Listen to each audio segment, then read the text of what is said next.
AITA for blocking and silently moving on from my cheating fiancé.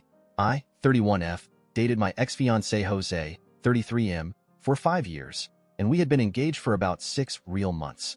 We had a really good relationship. I thought he and I were going to end up being together for the rest of our lives and build a family. To make a long story short, I found out he had been cheating on me with a coworker for about 9 months. Yes, before the engagement. At first, I was beyond mad, and my first impulse was to find ways to literally ruin his and her life. But honestly, after about 16 hours of thinking and crying about it, he was on a work trip, I figured anything I did would be a waste of time.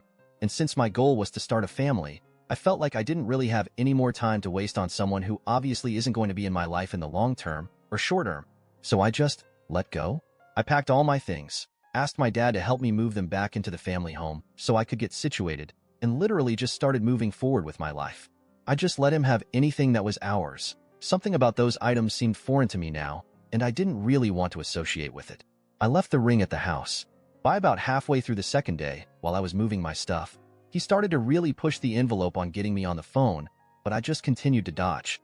I had to undo some things. There were no joint bank accounts, but some other accounts / things that we shared that I had to untangle, but our lives were pretty separate. By the third day, still without saying anything to him, I blocked him and asked my parents not to discuss anything with him. They, of course, knew what had happened. I told them they were more than welcome to maintain a relationship with him if they chose. My dad loved him. But I asked them not to discuss or talk about me at all. After his week-long business trip, he showed up at the house, but I told my dad I had nothing to say to him and to please get him to go away. Now, it's been about 2 weeks, and he hasn't been back since, so I've still not talked to him, still blocked. I feel like I've really made an effort to move on with my life. I'm touring nearby apartments and hope to have my own lease signed by the end of the month. I really just felt like there wasn't anything to talk about, and I didn't feel like I owed someone who would do something like that to me anything, even a conversation. This morning, while discussing my plans, etc., my parents basically sat me down and asked me to talk over everything with him. They figure I will regret it in the future, that mistakes happen, that without his confessions, I can't be 100% sure that he cheated, etc., etc. I told them that I didn't really want to waste any more time on the situation and that, while I was being selfish, I didn't think hearing his side would help me in healing in any way. My mom and I got into a pretty heated argument.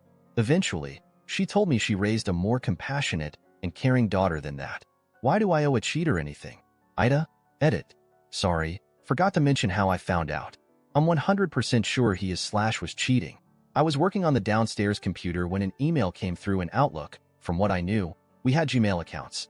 I clicked the tab and saw tons of recent emails of orders for a bunch of products, things like Lubrisil, KY, etc. I knew we weren't using anything like that, so instantly got suspicious. I started to look around the email a bit and didn't really find much. However, I wasn't reading anything sent from his company's work address, but eventually clicked into several emails. And yeah, the emails were pretty sexual and had times of them meeting up, going out, being intimate, etc. for the last 9 months.